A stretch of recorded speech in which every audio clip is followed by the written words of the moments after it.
ఎన్నో ఏళ్లకు పూర్వం భూమికి దూరంగా సిండ్రెల్లా అనే అందమైన అమ్మాయి నివసిస్తూ ఉండేది. సిండ్రెల్లా తల్లి మరణించి ఎన్నో ఏళ్లైంది.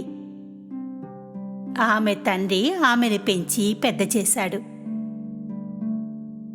సిండ్రెల్లా తండ్రి మరో వివాహం చేసుకున్న తర్వాత వారి జీవితంలో ఎన్నో మార్పులు వచ్చాయి. ఆమె తండ్రికి కొత్త భార్య మరియు ఆమె ఇద్దరు కూతుళ్ళు సవితి తండ్రి ఇంట్లోనే ఉండసాగారు. మొదటిసారి వాళ్ళు కలిసినప్పటి నుండి సవితి తల్లికి సిండ్రెల్లా అంటే ఏమాత్రం ఇష్టం ఉండేది కాదు. ఆమె కూతుళ్లకు సిండ్రెల్లా అందం, ఆమె దయాగుణం అంటే ఈర్ష్యగా ఉండేది. సిండ్రెల్లా అక్కలు సిండ్రెల్లా అంత అందంగా ఉండేవారు కాదు. ఇంతేకాదు, వాళ్ళిద్దరూ ఎంతో కఠోరంగా మొండితనంతో ఉండేవారు. ఒకరోజు ఏదో పని కారణంగా సిండ్రెల్లా తల్లి దూర ప్రాంతానికి యాత్రకి వెళ్లాల్సి వచ్చింది. అదే సమయంలో సిండ్రెల్లా సవితి తల్లి, ఆమె అక్కలు ఆమె జీవితాన్ని నరకంగా మార్చేశారు. సిండ్రెల్లా తోటలో అందమైన పక్షులతో కబుర్లు చెబుతున్నప్పుడు ఆమె సవితి తల్లి దగ్గరగా వచ్చింది. ఈ రోజు నుండి నువ్వు ఇక్కడే పడుండు. ఇంటి పనంతా చెయ్యాల్సింది.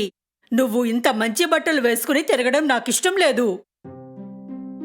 సిండ్రెల్లాకి ఆమె చెప్పింది ఏమీ అర్థం కాలేదు. నిస్సహాయంగా ఆమె చెప్పినట్లే చేయసాగింది.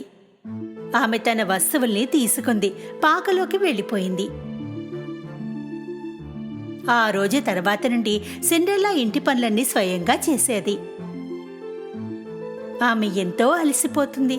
కానీ ఆమె సవితల్లికి లేదా సవితి అక్కలకి ఆమెపై ఏమాత్రం దయలేదు. నేలంతా మళ్ళీ శుభ్రం చెయ్యి. దీనిపై దుమ్ము నీకు కనిపించడం లేదా? నువ్వింకా బట్టలు ఉతకడం లేదా? నా వద్ద వేసుకోవడానికి మంచి డ్రెస్సే లేదు. సిండ్రెల్లా వద్ద ఎలకలు, కిటికీ దగ్గరకు వచ్చే పక్షులు తప్ప మరో స్నేహితులు లేరు. చలి నుండి కాపాడుకోవడానికి రాత్రి సమయంలో ఆమె చిమ్నీ దగ్గరగా వెళ్లి వేడి కాపడం తీసుకుంటూ ఉండేది. అక్కడే నిద్రపోయేది. ఇలాగే రోజులు గడిచిపోయాయి. ఓ రోజు పట్నంలో రాజ్యం నుండి ఒక ప్రకటన జరిగింది. మా రాకుమారుల ద్వారా మహల్లో ఒక పార్టీ జరగనుంది. పెళ్లి కోసం అర్హులైన అమ్మాయిలందరూ ఈ పార్టీకి ఆహ్వానించబడుతున్నారు.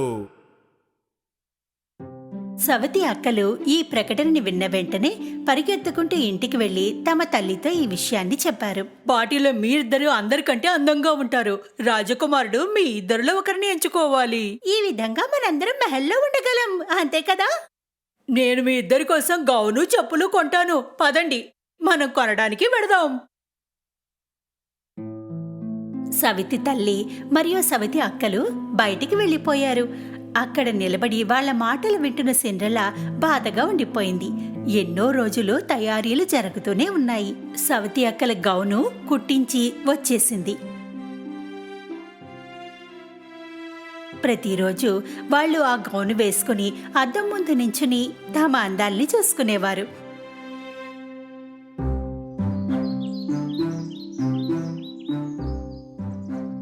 చివరికి ఆ రోజు రానే వచ్చింది. సవతి అక్కలు ఆ రోజు ఎంతో హడావిడిగా సిండ్రెల్లాని పిలిచారు.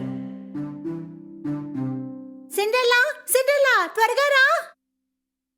ఎక్కడ ఉన్నావు? త్వరగా మా స్నానానికి నీళ్లు సిద్ధం చేయి. రోజంతా సిండ్రెల్లా తన అక్కల తయారవడంలో సహాయపడుతూనే ఉంది. కాస్త నెమ్మదిగా బ్రష్ చెయ్యి. మొత్తం జుట్టంతా ఉడిపికేస్తావా? సాయంత్రం వరకు ఇద్దరూ పార్టీకి తయారవుతూనే ఉన్నారు.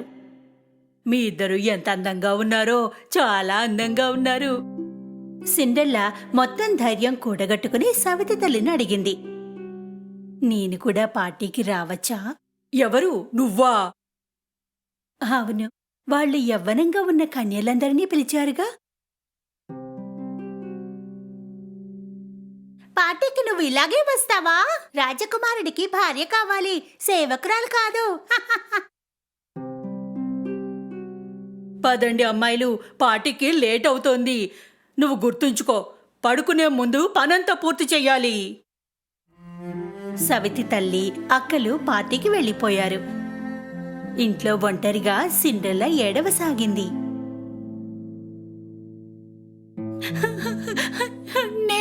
పార్టీకి ఎందుకు వెళ్ళకూడదమ్మా? ఈరోజు నాకు అమ్మ ఉంటే ఇలా జరిగేది కాదు కదా. అదే సమయంలో ఒక ఉజ్వలమైన కాంతి కనిపించింది. ముందు సిండ్రెల్లాకి అర్థం కాలేదు అదేమిటన్నది. ఆ ప్రకాశంలో ఒక ఆకారం కనిపించింది.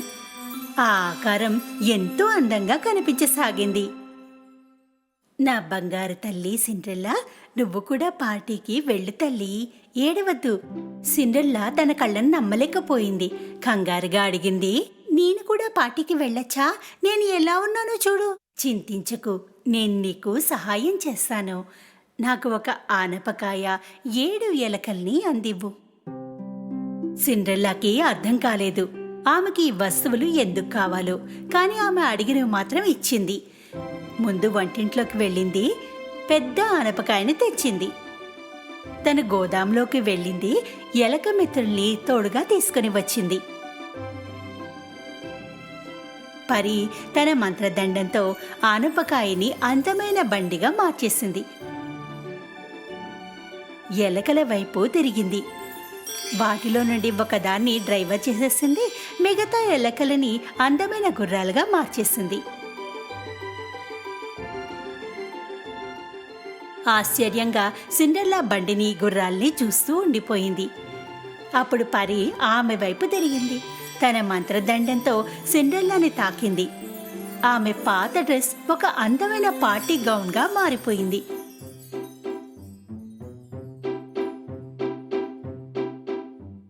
ఆమె కాలి చెప్పులు అందమైన గాజు చెప్పులుగా మారిపోయాయి. నేను రాజకుమారిలా ఉన్నాను కదూ. ఇప్పుడు పార్టీకి వెళ్లే సమయం అయింది. కానీ మర్చిపోకు, 12 గంటలు కాగానే నువ్వు ఇంటికి తిరిగి వచ్చేయాలి. ఎందుకంటే ఆ తర్వాత నువ్వు మునుపటిలా అయిపోతావు. సిండ్రెల్లా పరికి ధన్యవాదాలు చెప్పుకుంది. వెళ్లి బండిలో కూర్చుంది. మహల్ వైపు పయనించింది. ఆమె అందమైన బండిని చూస్తుండిపోయింది. ఆమె దాన్ని గుర్తుపట్టలేకపోయింది. ఉన్నట్టుండి మెట్ల దగ్గర రాజకుమారుడు కనిపించాడు. సిండ్రెల్లా నిజంగానే పార్టీలో ఉన్న అందరి అమ్మాయిల కంటే అందంగా ఉంది. రాజకుమారుడి మొదటి చూపులోనే అందమైన అమ్మాయిని ప్రేమించాడు. ఆమె సవతి తల్లి, సవతి అక్కలు ఎంతో సంతోషంగా ఉన్నారు. వాళ్ళు ఆమెని గుర్తుపట్టలేకపోయారు. ఉన్నట్టుండి రాజకుమారుడు మెట్ల వద్ద కనిపించాడు. సిండ్రెల్లా పార్టీలో ఉన్న అందరు అమ్మాయిల కంటే అందంగా ఉంది. రాజకుమారుడికి మొదటి చూపులోనే ఆ అందమైన అమ్మాయి నచ్చింది. అందరూ ఆమెను ఎంతో ఉత్సాహంగా చూస్తున్నారు. ఆమె నెమ్మదిగా ముందుకు రాసాగింది. సవతి అక్కలు ఎంతో సంతోషంగా ఉన్నారు. రాజకుమారుడు తమ వైపే వస్తున్నాడని. ఓ, అతను నా వైపే వస్తున్నాడు, లేదు నా వైపు వస్తున్నాడు. కాని రాజకుమారుడు వాళ్ళని దాటి ముందుకు వెళ్లి ఆగాడు. హే సుందరి, నాతో కలిసి నువ్వు నాట్యం చేస్తావా? సిండ్రెల్లా ఎంతో సంతోషంగా ఒప్పుకుంది. రాజకుమారుడు సిండ్రెల్లా ఉత్సాహంగా చూస్తూ ఆహ్వానించబడి వారంతా చూస్తుండగానే నాట్యం చేశారు. సిండ్రెల్లా సంగీతం, నృత్యం చూశారు. ఆమె కనిపించింది ఆ మహల్లో రాజకుమారుడు తను తప్ప మరెవరూ లేనట్టుగా. వాళ్ళిద్దరూ అర్ధరాత్రి వరకు నృత్యం చేశారు. సిండ్రెల్లాకి ఎంత సమయం అయిందో తెలియలేదు. ఉన్నట్టుండి ఆమె చూపు గడియారంపై పడింది. అర్ధరాత్రి అయింది. అదే సమయంలో సిండ్రెల్లా పరి ఇచ్చిన హెచ్చరిక గుర్తొచ్చింది. 12 గంటలు కాగానే నువ్వు ఇంటికి వచ్చేయాలి. ఎందుకంటే ఆ తర్వాత నువ్వు మునుపటిలా అయిపోతావు. కంగారు పడుతూ ఆమె రాజకుమారుణ్ణి అక్కడే వదిలి పరిగెత్తి వెళ్ళిపోయింది. ఆమె మెహలు మెట్టు దిగుతున్నప్పుడు ఆమె ఒక చెప్పుని అక్కడే వదిలేసింది. ఆమె వద్ద దాన్ని తీసుకునే సమయం కూడా లేదు. బయటికి వస్తూనే 12 గంటలు గడియారం కొట్టింది. మళ్ళీ అన్నీ మునిపటిలాగానే మారిపోయాయి. రాజకుమారుడు ఆమె వెనకాలే పరిగెత్తుకుని వచ్చాడు, మెట్లపై వదిలేసిన చెప్పు పట్టుకుని. తెలుసుకోండి, ఈ చెప్పు ఎవరిదో. మరి దీనికోసం రాజ్యంలో ఉన్న యువతులందరినీ కలిసినా సరే ఆమెను వెతికి తీసుకుని రండి. సిండ్రెల్లా ఆయాసపడుతూ ఇంటికి చేరుకుంది. ఆమె రాజకుమారుడితో గడిపిన సమయాన్ని ఆలోచిస్తూ ఉండిపోయింది. ఆమెకి తెలుసు ఆమె వద్ద ఏ అవకాశం లేదు. అయినా రాజకుమారుణ్ణి ప్రేమించసాగింది. రాజకుమారుడి కోసం ఆ అమ్మాయి వెతకడం అసంభవం. ఒకవేళ వెతికినా కూడా గుర్తించలేడు. రాజకుమారుడి సేవకులు రాజ్యంలో ప్రతి ఇంటికి వెళ్లి ఆ చెప్పులు ఎవరికి చెందుతాయని మహిళల్ని వెతకసాగారు. కానీ ఆ చెప్పులు ఏ అమ్మాయి కాలికి చాలడం లేదు.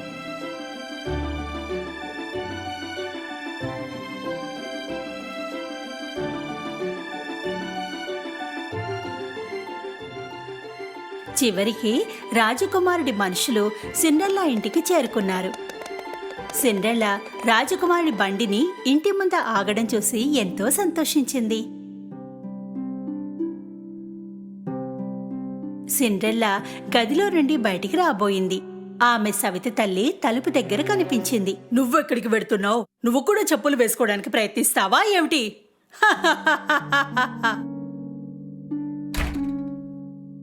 వ్యంగ్యంగా నవ్వడంతో పాటు సవితి తల్లి గోదాము తలుపుని మూసేసింది. వద్దు, దయచేసి తలుపు తెరవండి, తెరవండి దయచేసి. ఎంత బాధాకరమైన విషయం! రాజకుమారుడికి నీకు ఎలాంటి సమానత్వం ఉంది? సేవకులు ముందుగా సన్నగా ఉన్న అక్కకి చెప్పులు వేశారు. కాని ఆమె కాళ్ళకి చిన్నవైపోయాయి. చూడు, ఇది నా కాలికి ఎంత చక్కగా సరిపోయిందో. తర్వాత లావు అక్కకి ప్రయత్నించారు. కాని చెప్పులు ఆమెకు కూడా సరిపోలేదు. బహుశా ఇంకో కాలికి వేసుకోవాలేమో. ఆమె ఎంతో ప్రయత్నించి విఫలమైంది. సిండ్రెల్లా కిటికీ వైపు పరిగెత్తడానికి ఆఖరిసారిగా ప్రయత్నించింది. కిటికీ చాలా ఎత్తుగా ఉంది. ఆమె ఏడవసాగింది. ఆమె ఏడవడం చూసి ఆమె ఎలక మిత్రులు దగ్గరగా వచ్చాయి. నా సవితి తల్లి నన్ను బంధించింది, తాళం ఆమె వద్దే ఉంచుకుంది. ఎలకలు తలుపు కింద దారి నుండి బయటికి వచ్చి సవితి తల్లి తలుపు వద్ద రాజకుమారుడి మనుషులపైకి ఎక్కి నిలబడ్డాయి. మీరు రేపు రావచ్చు కదా, ఈరోజు వాళ్ళు ఎంతో అలసిపోయి ఉన్నారు, కాళ్ళు కాస్త వాచాయి. ఎలక సవితి తల్లి స్కర్ట్ పైకి ఎగిరింది. తాళం తీసుకుని పైనుండి పరిగెత్తింది. తాళం తలుపు కింద నుండి జారేలా చేసింది. తాళాన్ని చూసి సిండ్రెల్లా ఎంతో సంతోషించింది. తలుపు తెరిచి త్వరగా కిందకి పరిగెత్తింది. అరే, నువ్వెలా బయటికి వచ్చావు? దయచేసి ఆగండి, వెళ్ళకండి, నేను కూడా చెప్పులు వేసుకుని చూడాలి. సవితి తల్లి అక్కలు ఈ మాటలు విని గట్టిగా నవ్వసాగారు. శాంతించు, ఇది రాజకుమారుని ఆజ్ఞ. రాజ్యంలో ఉన్న అమ్మాయిలందరూ వీటిని ప్రయత్నించాలి. సిండ్రెల్లా ఆ చెప్పులు వేసుకోగానే అందరికీ ఆశ్చర్యం కలిగింది. ఎందుకంటే ఆ చెప్పులు ఆమెకి చక్కగా సరిపోయాయి. ఓ సుందరి, ఈ చెప్పు మరి నీదేనా? సిండ్రెల్లా అవునన్నట్టుగా తల ఊపింది. దయచేసి మాతో పాటు మహల్కి రండి. సిండ్రెల్లా వారితో పాటు మహలుకు వెళ్ళింది. వారు ఆమెని రాజకుమారుడి ఎదుట నిలబెట్టారు. రాజకుమారుడు సిండ్రెల్లా కళ్ళలోకి చూడగానే అతనికి తెలిసింది ఆ రాత్రి ఆమె తనతో కలిసి నృత్యం చేసిందని. చివరికి నిన్ను నేను వెతకగలిగాను. నువ్వు నన్ను వివాహం చేసుకుంటావా? సంతోషంగా కన్నీళ్లు నిండిన కళ్ళతో ఆమె రాజకుమారుడి ప్రస్తావనని స్వీకరించింది. వారు వివాహం చేసుకుని ఎంతో సంతోషంగా జీవించారు.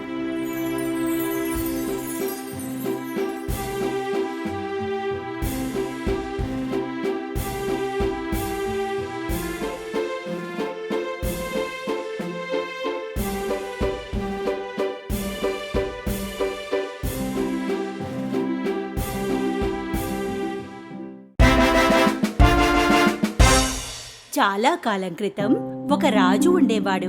అతనికి 12 మంది అందమైన కూతుళ్ళుండేవారు. ఆ 12 మంది రాకుమార్తెలు అందరూ కలిసి ఒక పెద్ద అందమైన గదిలో ఉండేవారు. ఆ రాజు తన కూతుళ్ళని ప్రాణంలా చూసుకునేవాడు. రాత్రి నిద్రపోయే ముందు వారిని బయటికి వెళ్లేందుకు అనుమతించేవాడు కాదు. కాని ప్రతి ఉదయం మేలుకోగానే ఏదో ఒక అద్భుతం జరుగుతూ ఉండేది. రాకుమార్తెల చెప్పులు రాత్రంతా ఎవరో వేసుకుని నృత్యం చేసినట్టుగా ఉండేవి. రాజు తన కూతుళ్లకు కొత్త షూలని ప్రతిరోజు కొనవలసి వస్తుండేది. ఆ మర్నాడు మళ్ళీ ఆ చెప్పుల్ని ఎవరో వాడినట్టుగా ఉండేవి. మహలులో రాజు లేదా అతని మనుషులు చెప్పుల మిస్టరీని కనుక్కోలేకపోయారు. ఇదెలా సాధ్యమవుతుంది? ఒకే రాత్రికి చెప్పుల జత ఎందుకు ఇలా పాడవుతున్నాయో నాకు అర్థం కావటం లేదు. మహారాజా, మాకు అర్థం కావటం లేదు. చివరికి రాజు అన్నాడు, ఏ వ్యక్తి అయితే నా కూతుళ్ళ యొక్క చెప్పుల రహస్యాన్ని పరిష్కరిస్తాడో అతను మెచ్చిన కూతుర్నిచ్చి పెళ్లి చేస్తాను. తనని నా అల్లుడిగా చేసుకుంటాను. నా మరణాంతరం తన్నే రాజుగా ప్రకటిస్తాను. అయితే ఆ వ్యక్తి వద్ద కేవలం 3 రోజులు మాత్రమే సమయం ఉంటుంది. లేకుంటే అతను మిగతా జీవితాన్ని జైల్లోనే జీవించవలసి ఉంటుంది. రాజ్యంలో ఎంతో మంది యువకులు, ఇతర రాజ్యాల నుండి యువరాజులు కూడా మహల్కి ఈ పని కోసం వచ్చారు. ఎన్నో రోజులు 12 మంది రాకుమార్తెల పడక గది తలుపు వద్ద కాపలా కాశారు. కానీ కాలం గడుస్తున్నా ఎవరూ ఈ రహస్యాన్ని కనుగొనలేకపోయారు. చెప్పులు అదే విధంగా ప్రతి రాత్రి వాడబడుతూనే ఉన్నాయి. చివరికి ఓ మంచి మనసున్న యువకుడు ఈ పని చేయడానికి వచ్చాడు. అతను మహల్కి వెళ్ళడానికి తయారయ్యాడు. దారిలో ఒక ముసలావిడ కలిసింది. ఆమె ఎంతో పేదదానిలా ఉంది. బిడ్డ, చాలా ఆకలిగా ఉంది. ఒక రొట్టె ముక్క ఇచ్చి నాపై దయ చూపించగలవా? ఆ యువకుడు తన సంచిలో ఉన్న ఆహారాన్నంతా ఆ ముసలి అవ్వకు ఇచ్చేశాడు. ఆ మహిళ ఎంతో సంతోషించింది. ఎందుకంటే అక్కడి నుండి అంతకుముందు ఎవరు వెళ్ళినా ఆమెకు ఏమీ ఇవ్వలేదు. ఆ అవ్వకు తెలుసు ఆ యువకుడు ఇతరులకు భిన్నంగా ఉన్నాడని. అందుకే ఆమె అతని ఇచ్చిన ఆహారానికి బదులు మ్యాజిక్ కేప్ని ఇచ్చింది. ఈ మ్యాజిక్ కేప్ని తీసుకో. నేను నువ్వు తొడుక్కున్నప్పుడు నువ్వు మాయమైపోతావు. రాత్రి 12 గంటలు కాగానే నువ్వు ఈ కేప్ని వేసుకుని మాయమైపో. ఈ విధంగా నువ్వు చెప్పుల రహస్యాన్ని ఛేదించగలవు. అయితే ఒక విషయం గుర్తుంచుకో, రాకుమారి తాగడానికి నీకేమిచ్చినా తాగద్దు. ఆ యువకుడు ఆ కేప్ని తీసుకుని మహల్ వైపుకి నడిచాడు. అక్కడికి చేరుకుని తన రాకుమార్తెల చెప్పుల రహస్యాన్ని ఛేదించడానికి వచ్చానని చెప్పాడు. మొదటి రోజు రాకుమార్తెల గది బయట కాపలా కాస్తుండగా పెద్ద రాకుమారి వచ్చి నిమ్మకాయ రసాన్ని యువకునికి తాగడానికిచ్చింది. మీకు దాహంగా ఉందనుకుంటా. నేను మీకోసం నిమ్మరసాన్ని తయారు చేశాను. దీన్ని స్వీకరించండి. ఆ యువకుడు అవ్వ చెప్పిన మాటని మర్చిపోయాడు. నిమ్మకాయ రసాన్ని తాగేశాడు. షర్బత్తుని తాగగానే అతను గాఢ నిద్రలోకి జారుకున్నాడు. మొత్తం రాత్రంతా రాకుమారి అతని కోసం ఏర్పరిచిన గదిలో గురక పెట్టి హాయిగా నిద్రపోయాడు.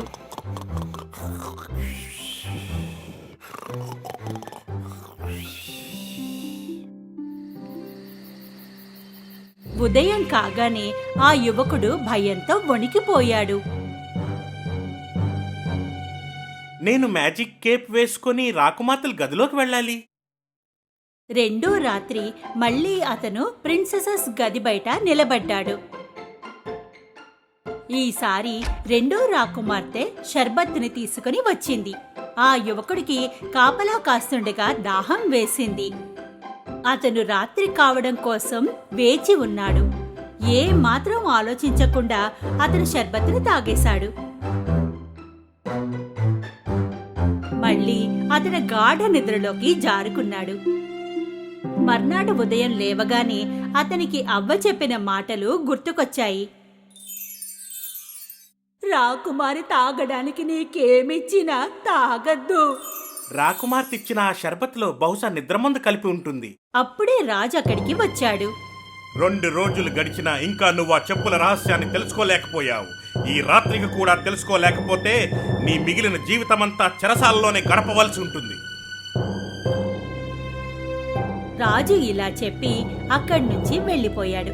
ఆ యువకుడికి ఎలాగైనా సరే విషయం తెలుసుకోవాలని నిర్ణయించుకున్నాడు. ఆ రాత్రి ఆఖరిసారిగా రాకుమార్తెల గది బయట కాపలా కాయసాగాడు. ఈసారి చిన్న రాకుమారి ఆరెంజ్ జ్యూస్ ని తీసుకుని వచ్చింది. అయితే ఈసారి ఆ యువకుడికి బాగా గుర్తుంది. రాకుమార్తె అక్కడి నుంచి వెళ్ళగానే ఆ షర్బత్ని కుండీలో పారపోసేశాడు. అర్ధరాత్రి అయింది. ఆ యువకుడు మ్యాజిక్ కేప్ని వేసుకుని మాయమయ్యాడు. నెమ్మదిగా అతను రాకుమార్తెల గది తలుపు తెరిచాడు. అక్కడ కనిపించింది చూసి ఆశ్చర్యపోయాడు. రాకుమార్తెలందరూ తమ అత్యంత సుందరమైన దుస్తుల్ని ధరించి జుట్టుని అలంకరించుకుని మేకప్ వేసుకుని ఉన్నారు. చూద్దామా ఆ కాపలా కాస్తున్న యువకుడు నిద్రపోయాడో లేదో. ఒక ప్రిన్సెస్ తలుపు తెరిచి బయటికి వచ్చింది. ఇక రెండో తలుపు దగ్గర చెవిని పెట్టింది. అప్పుడు ఆ యువకుడికి తెలిసింది తను గురక శబ్దం చెయ్యాలని.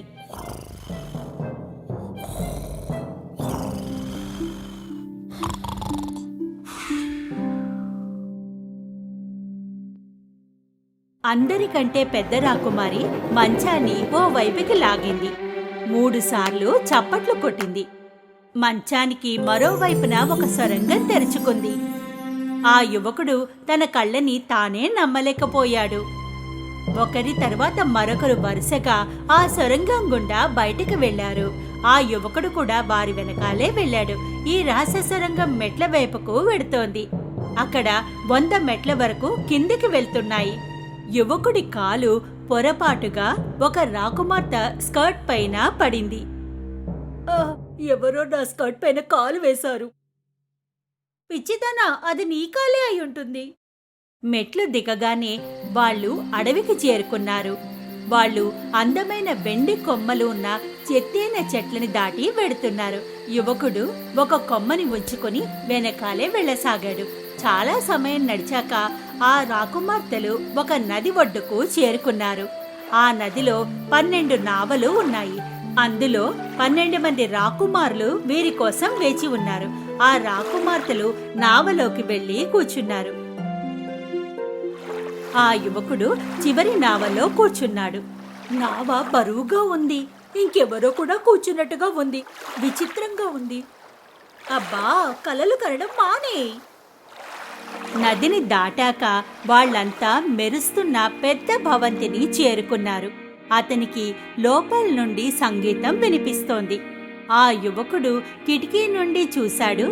ఎంతో మంది లోపల నృత్యం చేయడం చూశాడు. ఆ రాకుమార్తెలందరూ లోపలికి వెళ్లి నృత్యం చేయడం మొదలుపెట్టారు. వారు నృత్యం చేసి అలసిపోతున్నారు. మళ్లీ నృత్యం చేస్తున్నారు. అందువల్ల వారి చెప్పులు అరిగిపోయి ఉన్నాయి. యువకుడు ఆకలికి తట్టుకోలేకున్నాడు. అందువల్ల అతను టేబుల్ పై ఉన్న కేక్ ముక్కని తిన్నాడు. అందరికంటే చిన్న రాకుమారి దీన్ని చూసింది. నా కేక్ గాల్లో ఎగిరిపోతోంది. ఎవరో అదృశ్య వ్యక్తి తింటున్నట్టుగా ఉంది. చెత్త మాటలు ఆపేయి. యువకుడు అందర్నీ తప్పించుకుని అందమైన కప్పుని అందుకున్నాడు. రాకుమార్తెలు ఉదయం వరకు నాట్యం చేశారు. అప్పుడు వారు నావలో కూర్చుని నదిని దాటి వచ్చారు. అడవుల్లో నుండి ప్రయాణించి మెట్లు ఎక్కి చివరికి తమ మహల్కి చేరుకున్నారు. అందుకే వారి చెప్పులు అరిగిపోయి ఉన్నాయి. ఆ నవయువకుడు ఎంతో సంతోషించాడు. ఎందుకంటే వాళ్ళ చెప్పుల రహస్యం తెలిసిపోయింది.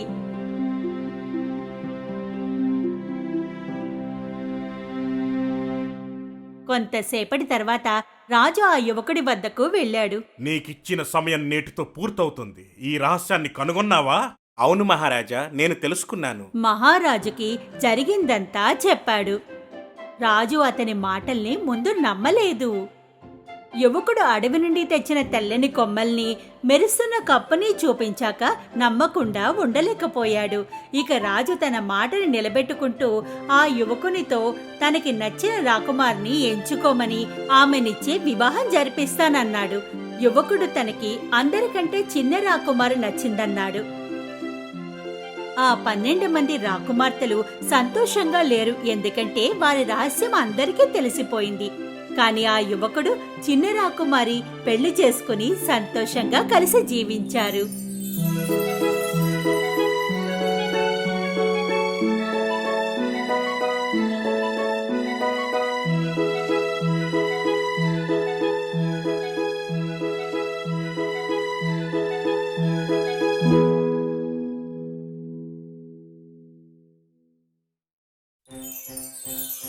మా ముద్దుల జలకన్య.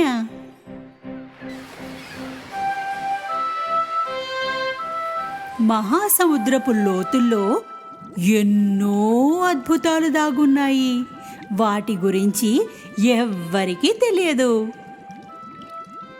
పెద్ద పెద్ద వేల్స్, అల్లరి డాల్ఫిన్స్, రెయిన్బోలో ఉన్న రంగుల చేపలు, వీటన్నింటి కింద సూర్యకిరణాలు కూడా చేరని చోట అక్కడ ఉంది డీప్ సీ కింగ్డమ్.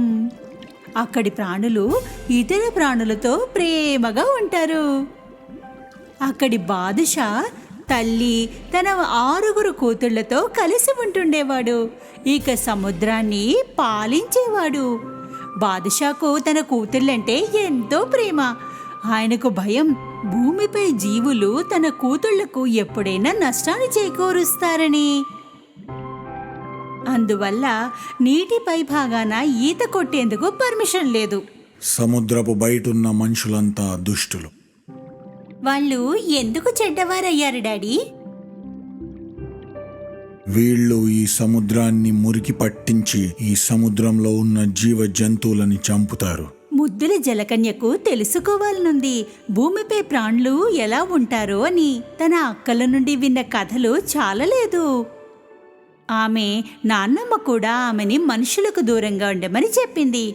ఆమె చెప్పేది సీ గేట్ నుండి ఎప్పుడూ బయటికి వెళ్ళాలంటే ఆమె రాజకుమారి అయ్యాక మాత్రమే, తన అక్కలంతా పెద్దయ్యాక. ముద్దుల జలకన్య తన అక్కలందరూ బయటికి వెళ్ళడం చూసి తను కూడా నిర్ణయించుకుంది ఆమె కూడా బయటికి వెళ్ళాలని. కానీ ఎలా?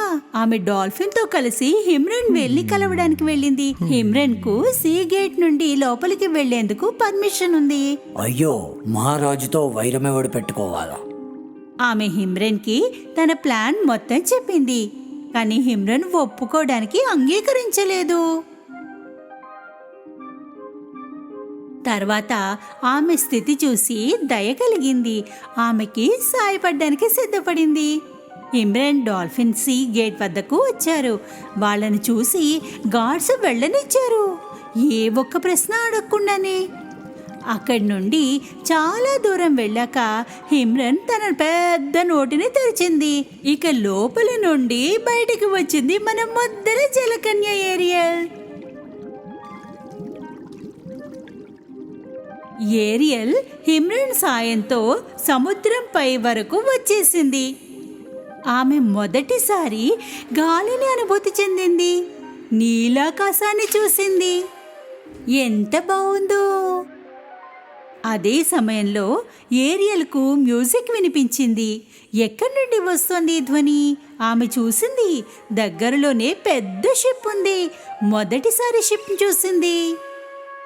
ఇది షిప్ కదా, పద పద. డాల్ఫిన్ ఆమెకి చెబుతూనే ఉంది వెళ్ళొద్దు అని. కానీ చాలా దూరం వెళ్ళిపోయింది. వేగంగా వెడుతోంది ఆమె షిప్ వైపు. ఆ షిప్ ఎవరో బాదుషాది. ఆయన తన కొడుకు ప్రిన్స్ ఎరెక్ బర్త్డేని సెలబ్రేట్ చేసుకుంటున్నారు. ఆయన తన కొడుకు పెళ్లి వీలైనంత త్వరగా చేయాలనుకున్నారు. అందుకే ప్రిన్స్ అందరినీ పిలిచారు పార్టీకి. ఇతను ప్రిన్స్, ఇంకా మనిషి కూడా. డాల్ఫిన్ మళ్ళీ వార్నింగ్ ఇచ్చింది. ఏరియల్ ప్రిన్స్ స్వరానికి ఎంతో అందంగా పాడింది.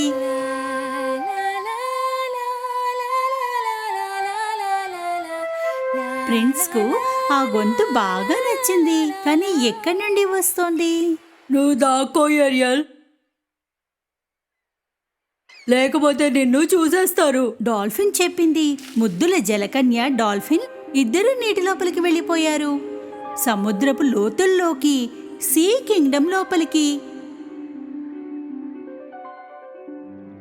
సముద్రంలో ఉన్న మంత్రగత్త ఇదంతా చూస్తూనే ఉంది తన క్రిస్టల్ బాల్లో.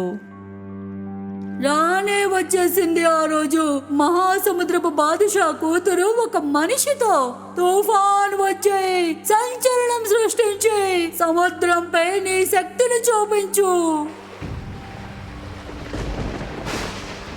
మంత్రగత్తె ఇలా చెప్పగానే సముద్రంలో అలలు ప్రిన్స్ షిప్ వైపు రాసాగాయి. రాళ్ల వైపు పెడుతోంది. ముద్దుల జలకన్య ఇదంతా చూసి కంగారు పడింది.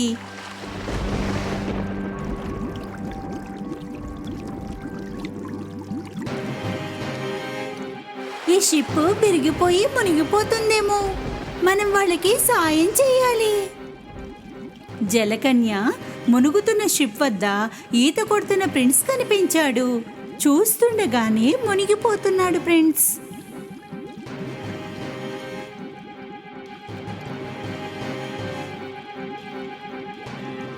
ఆమె తన చేతులతో పట్టుకుని ఈత కొడుతూ సీషోర్ పైకి తెస్తుంది. ప్లీజ్ లేచి కళ్ళు తెరు.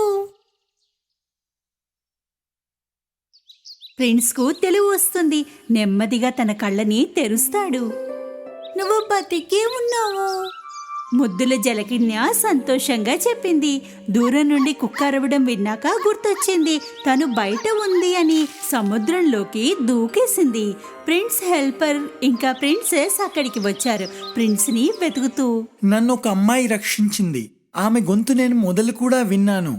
చాలా ప్రశాంతత గల గొంతు ఆమెది.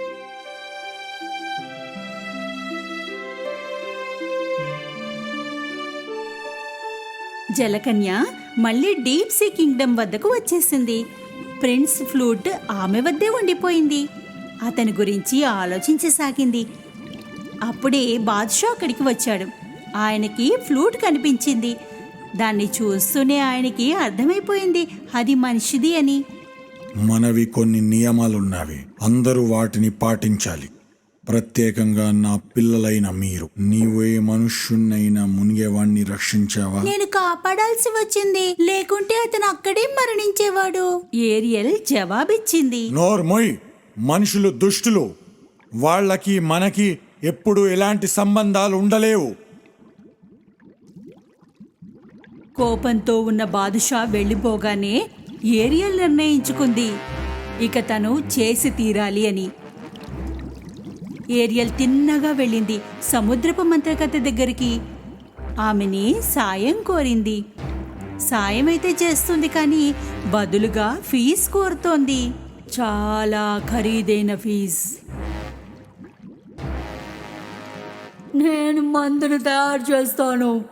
అది నిన్ను మనిషిగా మారుస్తుంది. నీకు 2 కాళ్ళు వస్తాయి. బదులుగా నాకు నీ గొంతు కావాలి. నా గొంత, కానీ నా గొంతు లేకుండా. ఓడిపోయి చివరికి చిన్న జలకన్య అంగీకరించింది. ఎందుకంటే ఆమె ప్రిన్స్ని కలవడం ఎంతో ముఖ్యమనుకుంది. గుర్తుంచుకో, 3వ రోజు ముగిసేలోగా, అంటే 4వ రోజు సూర్యుడు ఉదయించే లోపు ప్రిన్స్ నీ ప్రేమలో ఉండాలి. లేదా నువ్వు మళ్ళీ జలకన్యమైపోతావు. ప్రిన్స్ ఎప్పటికీ నీ వాడు కాలేడు.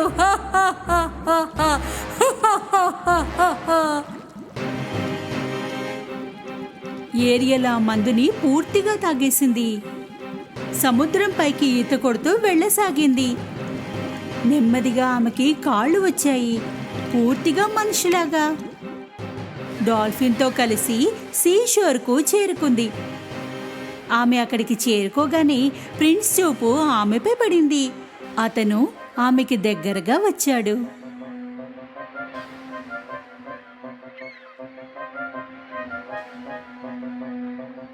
నీవా? ఇంతకు ముందు కూడా కలిశాము కదా మనము. ఏరియల్ ఏమీ మాట్లాడలేదు, కానీ ప్రిన్స్కు ఫ్లూట్ ఇచ్చేసింది. ప్రిన్స్ మళ్ళీ అదే స్వరాన్ని వాయించాడు.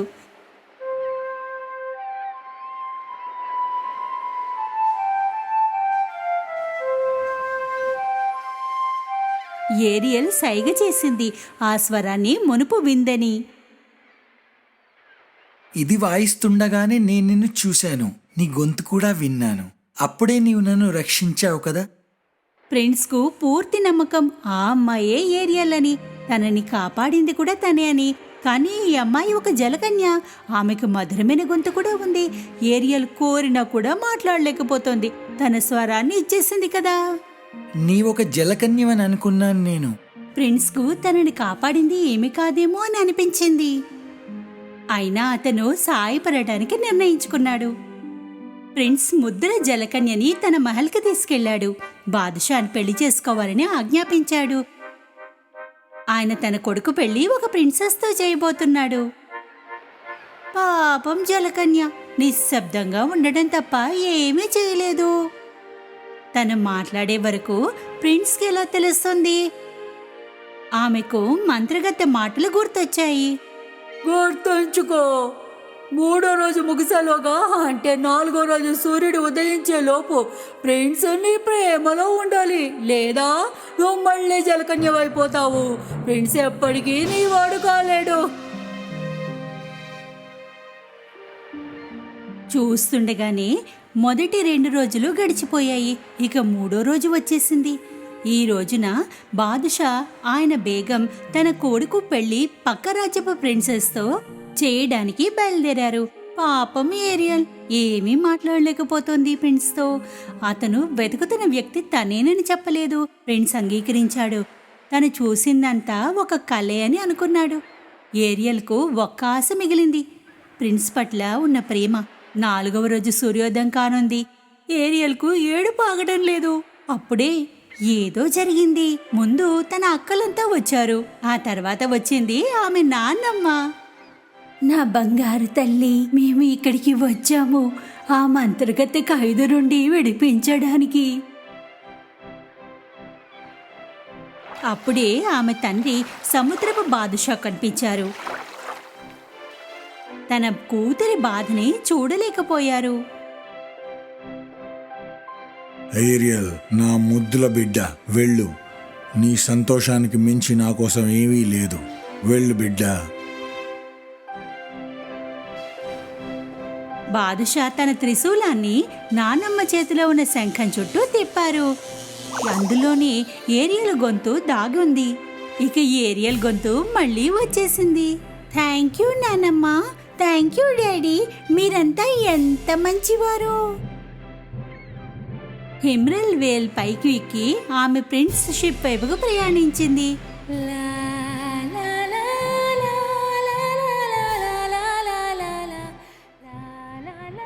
ప్రిన్స్ ఇంకా ప్రిన్సెస్ పెళ్లి కానుంది. ప్రిన్స్ ఉన్నట్టుండి ఆగిపోయాడు. అతనికి జలకన్య మధుర స్వరం వినిపించింది. ఆమె తన వైపు రావడం చూసి ఏమీ ఆలోచించకుండా ప్రిన్స్ సముద్రంలోకి దూకేశాడు.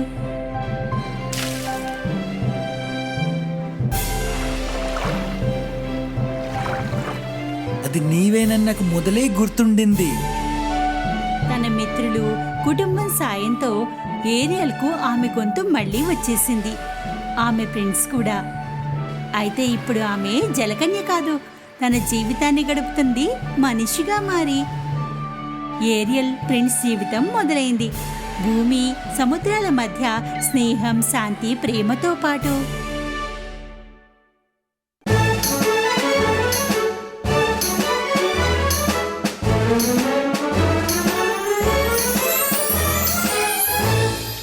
ఒకానొక కాలంలో ఒక భార్యాభర్తల జంట ఉండేది.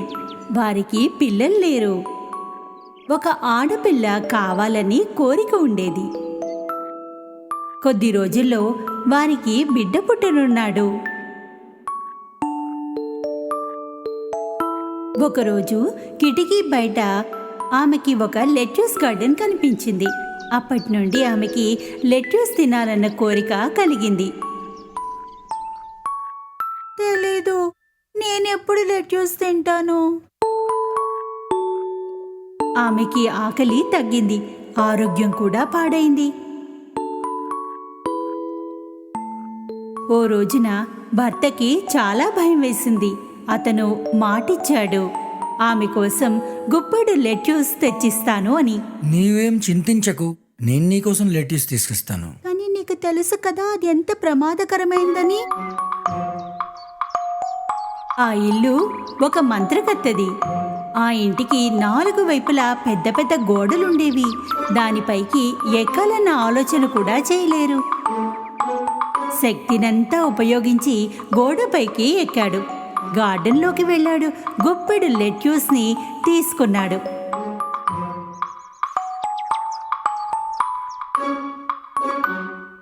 అతని భార్య ఎంతో ఇష్టంగా లెట్యూస్ తింది. ఆరోగ్యము మెరుగైంది. కానీ గుప్పెడు లెట్యూస్తో ఆమె కోరిక తీరలేదు. మర్నాడు ఆమె భర్త మళ్ళీ ఆ గార్డెన్లోకి వెళ్ళాడు. అయితే ఈసారి ఆ మంత్రగత్త అక్కడే నిలబడింది. ఎంత ధైర్యమా నీకు? నా గార్డెన్లోకి వచ్చి నా లెట్యూస్ని దొంగిలిస్తావా?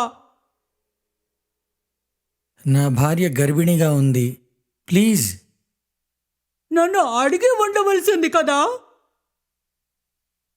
నా భార్య గర్భిణిగా ఉంది, ఆమెకు మీ లెట్యూస్ అంటే చాలా ఇష్టం. క్షమించాలా? నిన్ను శిక్షించాలి. నా భార్య లెట్యూస్ తినకపోతే ఆమె ఆరోగ్యం చెడిపోతుంది. దానివలన కడుపులో బిడ్డకి ఇబ్బంది అవుతుంది.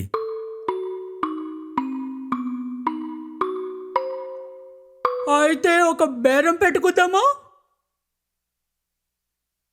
నీకు ఎన్ని లెట్యూస్ కావాలో అన్నీ తీసుకెళ్ళు.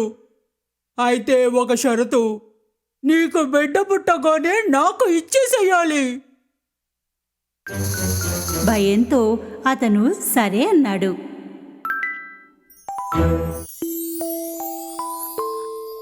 కొద్ది రోజుల్లోనే ఆడపిల్ల పుట్టింది. మంత్రగత్తె వచ్చి దాన్ని తీసుకెళ్ళిపోయింది.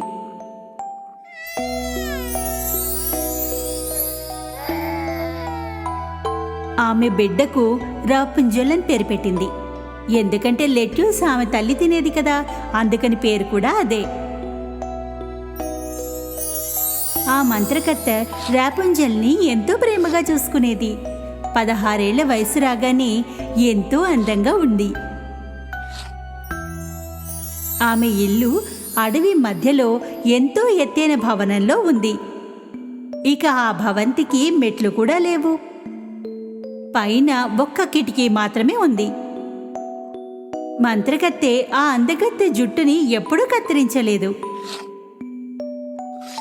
ఆమెని కలవడానికి వచ్చినప్పుడు కింద నుండి పిలిచేది. రాపుంజల్, రాపుంజల్, రాపుంజల్, నీ బంగారం లాంటి జుట్టుని కింద పడేయి. మీ అమ్మని. కిటికీ నుండి తన బంగారం వంటి జుట్టుని కిందకి పడేసేది. దాన్ని పట్టుకుని ఆ మంత్రగత్తె పైకి ఎక్కేది. ఇలా ఎన్నో ఏళ్లు గడిచిపోయాయి. ఓ రోజు అడవికి ఒక రాజు వచ్చాడు వేట కోసం. అతను ఒక అందమైన గొంతుని విన్నాడు పాట పాడుతూ ఉంటే.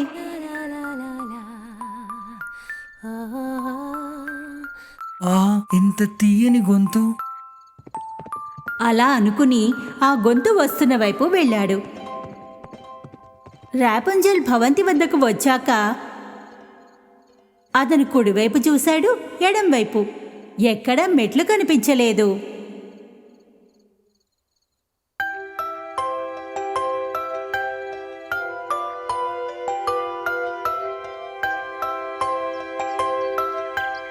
ఆ గొంతు అతన్ని ప్రతిరోజు అక్కడికి వచ్చేలా చేసింది. కానీ పైకి ఎక్కడమే వీలు కాలేదు.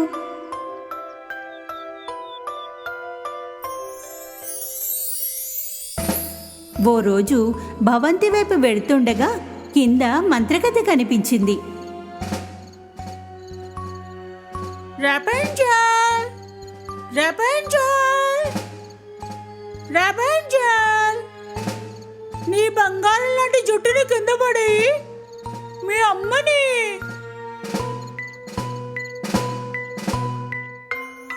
కిటికీపై నుండి తన బంగారం లాంటి జుట్టుని కింద పడేసింది. దాని సాయంతో ఆ మంత్రగత్తె పైకెక్కసాగింది.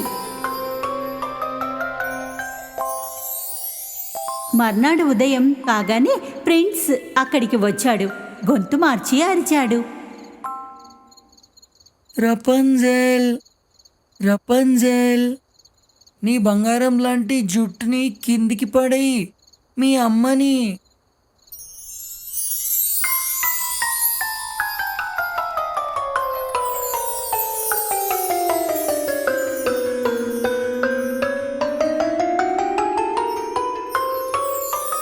తన తల్లిని కాకుండా మొదటిసారి మరో మనిషిని చూసింది.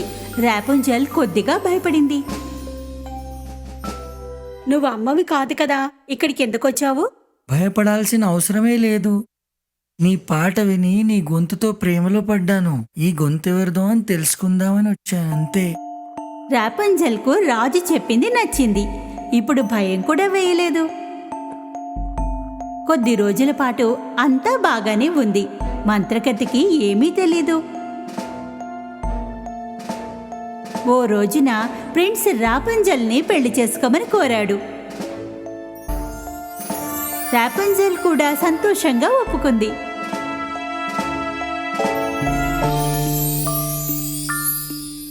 కానీ రాపుంజల్కి కిందకి వెళ్లే మార్గమే కనిపించలేదు. ఉన్నట్టుండి ఒక ఆలోచన వచ్చింది. ప్రతిసారి ప్రిన్స్ ఒక గుడ్డ ముక్కని తెచ్చేవాడు. రాపుంజల్ వాటిని కలిపి ఒక తాడుని చేసింది. అయితే రాపుంజల్ ఒక తప్పు చేసింది. ఆమె నోటి నుండి ఒక మాట వచ్చేసింది.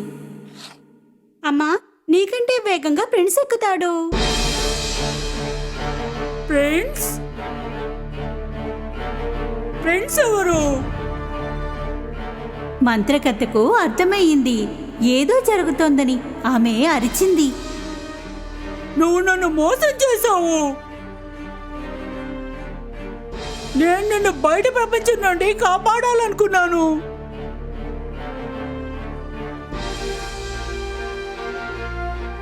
కోపంతో మంత్రకత్తె రాపుంజల్ జుట్టుని కత్తిరించేసింది.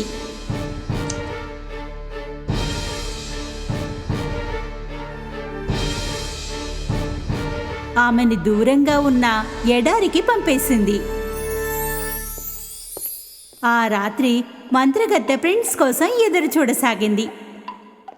కొద్దిసేపటికి ప్రిన్స్ గొంతు వినిపించింది. రపుంజెల్, రపుంజెల్, నీ బంగారం లాంటి జుట్టుని కిందికి పడేయి, నేను ప్రిన్స్ని. మంత్రకత్తె రాపుంజల్ జుట్టుని కిందకి వేసింది. పైన ఎవరు ఉన్నది తెలుసుకోకుండానే రాజు పైకెక్కాడు. అక్కడ రాపుంజల్ కాదు, మంత్రగత్తె ఉంది. అతనికి అర్థమైంది ఏదో జరిగిందని. మంత్రగత్తె అతని వైపు రాసాగింది. ప్రిన్స్ కంగారులో పడిపోయాడు. కింద మొక్కలున్నాయి.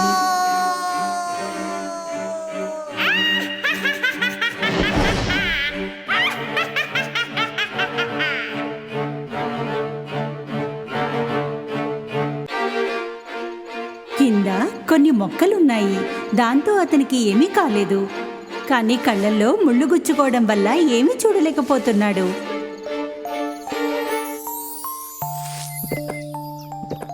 కనిపించకపోవడం వల్ల రాజు అడవిలో తిరుగుతున్నాడు, రాపుంజల్ని వెతుకుతూ.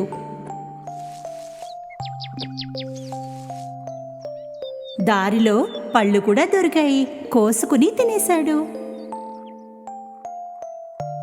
నడుస్తూ నడుస్తూ ఎంత దూరం వచ్చారంటే ఎడారిని చేరుకున్నాడు. ఉన్నట్టుండి ఏదో జరిగింది. ఒక మధురమైన గొంతు వినిపించింది. ఆ గొంతుని అతను గుర్తుపడతాడు. ఆ గొంతు వస్తున్న వైపుకి వెళ్ళసాగాడు అరుస్తూ.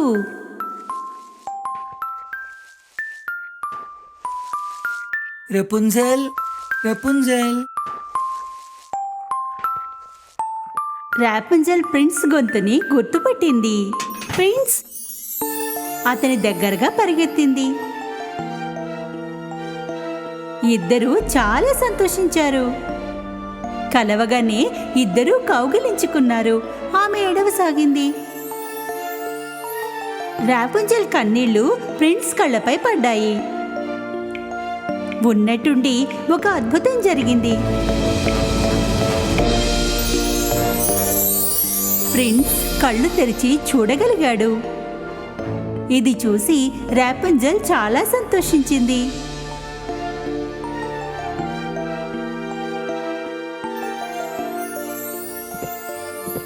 ఇద్దరూ కలిసి ప్రిన్స్ కింగ్డమ్కి చేరుకున్నారు. అక్కడ ప్రజలు స్వాగతించారు.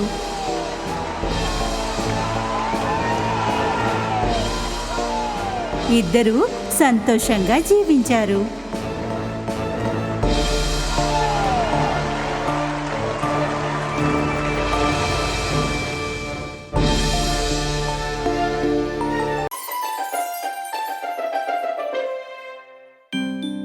కొన్నేళ్ల క్రితం ఇక్కడికి ఎంతో దూరంలో ఎంతో అందమైన క్యాసల్ ఉండేది. ఈ అందమైన క్యాసల్లో ఒక అందమైన రాణి కూడా ఉండేది. ఆ రాణికి ఒక కోరిక ఉండేది. అదేమిటంటే తనకి ఒక కూతురు కావాలని. అది శీతాకాలం. రాణి కిటికీ దగ్గరగా కూర్చుని బట్టల్ని కుడుతోంది. తనకి సూది గుచ్చుకుంది. ఆమె కాటన్తో రక్తాన్ని తుడుస్తూ ఒక కోరిక కోరుకుంది. నాకొక అందమైన కూతురు కావాలి. ఆమె రంగు స్నో అంత తెల్లగా ఉండాలి. ఆమె కళ్ళు నక్షత్రాల్లా ఉండాలి. ఆమె పెదాలు చెర్రీలా ఉండాలి. ఆమె మనసు సంతోషాలతో నిండి ఉండాలి. ఇక ఒక రోజున రాణి కోరిక తీరింది. ఆమెకి అందమైన కూతురు పుట్టింది. ఆమె తనకి స్నో వైట్ అని పేరు పెట్టింది. రోజులు ఎంతో వేగంగా గడిచిపోతున్నాయి. ఆమె సంతోషం ఎక్కువ కాలం నిలవలేదు. దయగల రాణి అనారోగ్యంతో మరణించింది. రాజుకు కూడా వయసు పెరిగింది. బలహీనం కాసాగాడు. దాంతో రెండో పెళ్లి చేసుకున్నాడు.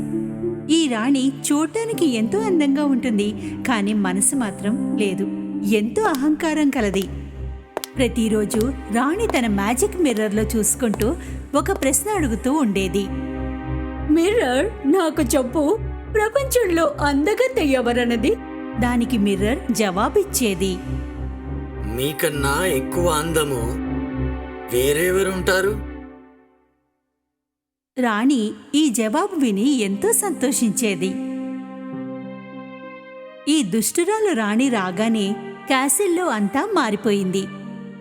ఆమె చేసే పనుల వల్ల కింగ్డమ్కు ఎంతో నష్టం వచ్చింది. ఈ సమస్యల్ని పరిష్కరించడానికి రాజు క్యాసిల్ నుండి బయటికి వెళ్ళాడు. దుష్టురాలైన రాణి ఎంతో సంతోషించింది. ఎందుకంటే రాజు లేడు, ఇక తనకిష్టం వచ్చినట్టుగా ఉండొచ్చని.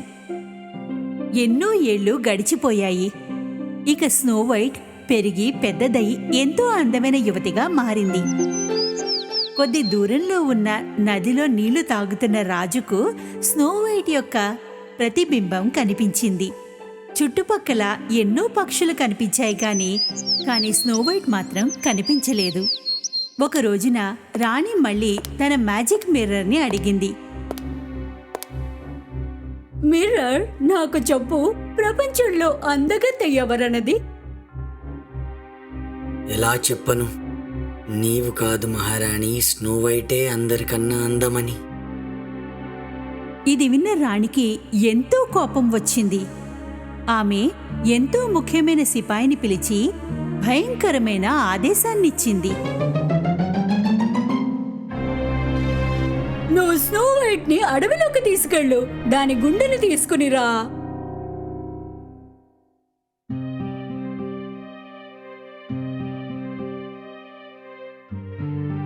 సిపాయి స్నో వైట్ ని రాణి దగ్గరికి తీసుకుని వచ్చాడు.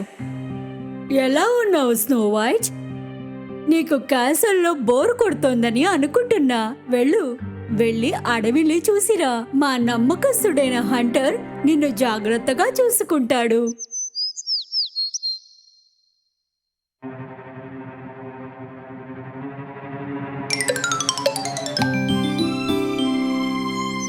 సిపాయి స్నో వైట్ ని దట్టమైన అడవిలోకి తీసుకుని వెళ్ళాడు.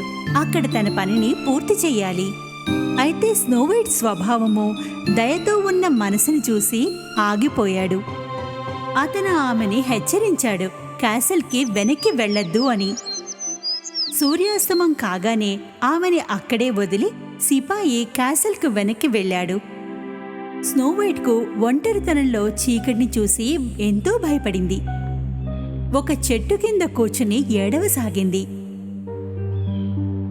నిద్ర పట్టే వరకు అలా ఏడుస్తూనే ఉండిపోయింది. ఉదయం పక్షుల కిచకిచలకి మెలకు వచ్చింది. ఎందుకంటే అవన్నీ ఆమెకి స్నేహితులైపోయాయి. ఈ పక్షులన్నింటికీ ఆమె ముందే తెలుసు. అందుకే దారి చూపిస్తూ ఆమెని ఇంటి వరకు తీసుకుని వచ్చాయి.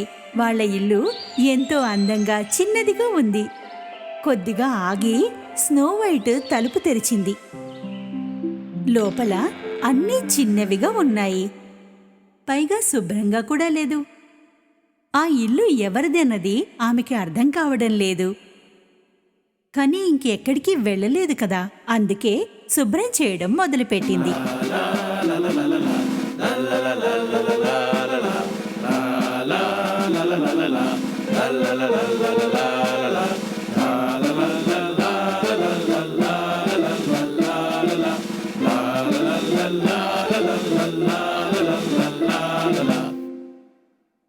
ఇంటిని శుభ్రం చేసిన తర్వాత ఆ చిన్ని చిన్ని గిన్నెల్లో వంట చేసుకుని తింది.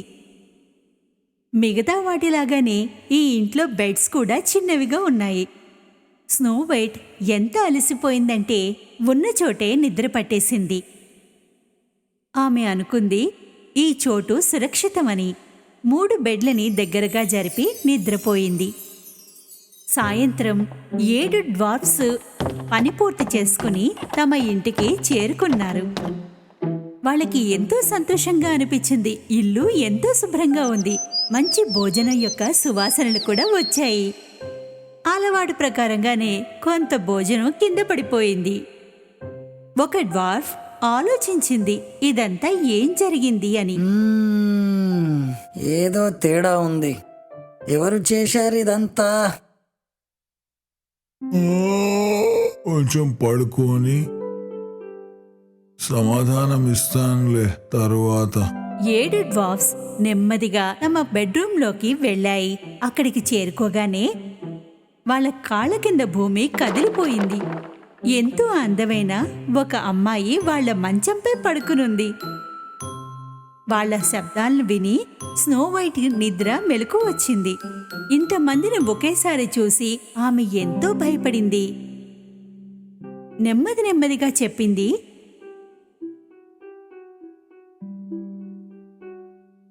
నేను స్నోవైట్ని. నన్ను క్షమించండి. నేను ఏదైనా తప్పు చేస్తే నా ఉద్దేశం తప్పుగా లేదు. నాకు తెలుసులే. లేకపోతే మా కోసం వంట చేయడం ఏంటి, ఇదంతా ఊడవడం ఏంటి? డాగ్ చెప్పాడు. మేము 7 డ్వార్ఫ్స్లము. వీడు హ్యాపీ, గ్రంపీ, వీడు డోపీ, స్నీజీ, డాష్ఫర్డ్, నేను డాగ్.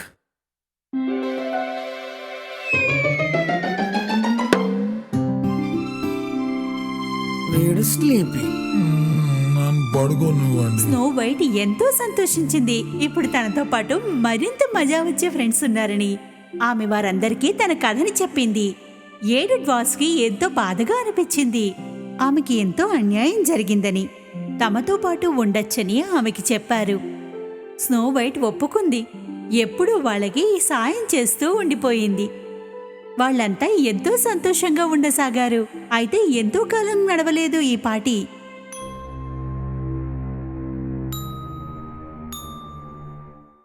ఒక రోజున దుష్టరాణి మ్యాజిక్ మిర్రర్ని మళ్ళీ అదే ప్రశ్న అడిగింది. మిర్రర్, నాకు చెప్పు, ఎవరు అందగత్తె ఈ ప్రపంచంలో? మహారాణి, దయచేసి నన్ను క్షమించు. స్నోవైటే అందరికన్నా ఎక్కువ అందంగా ఉంటుంది. అయితే రాణి అనుకుంది ఆమె చనిపోయిందని. ఆమెకి తెలీదు సిపాయి తన పనిని పూర్తి చేయలేదని. ఇప్పుడు స్వయంగా పని పూర్తి చేయాలని నిర్ణయించుకుంది. స్నోవైట్ 7 డ్వార్ఫ్స్ని పనికి పంపిస్తోంది. వాళ్ళకి ఒక కిస్ ఇచ్చి, డాక్ ఎప్పటిలాగానే ఆమెకి మళ్ళీ వార్నింగ్స్ చెప్పాడు. మన రూల్స్ గుర్తున్నాయి కదా, ఎవరైనా తెలియని వారు వచ్చి తలుపు కొడితే తలుపు తీయొద్దు. ఓకే డోకీ డాక్, కానీ మీరు ఆలస్యం చెయ్యొద్దు. స్నో వైట్ వంట చేస్తోంది. అప్పుడే తలుపు తట్టినట్టుగా వినిపించింది. డ్వార్ఫ్స్ ఈ టైంలో రారు కదా. ఎవరిది? డాక్, వచ్చింది మీరేనా? బయట నుంచి ఒక ముసలావిడ మాట వినిపించింది. నేను ముసలిదాన్ని, నిన్నేం చేస్తాను? తలుపు తెరు. పీప్ హోల్లో నుండి చూస్తే ఒక బలహీనమైన మహిళ కనిపించింది. ఆమె అనుకుంది, ఈ ముసలావిడ ఏం చేస్తుందిలే అని. ఇక తలుపు తెరిచింది. హాయ్ బంగారు తల్లి, నేను ఇలా వెడుతూ ఉన్నాను. ఏదైనా తినడానికి ఇస్తే నిన్ను ఆశీర్వదించి పోతాను. స్నో వైట్ ఆమెను లోపలికి పిలిచింది. వేడివేడిగా భోజనం పెట్టింది.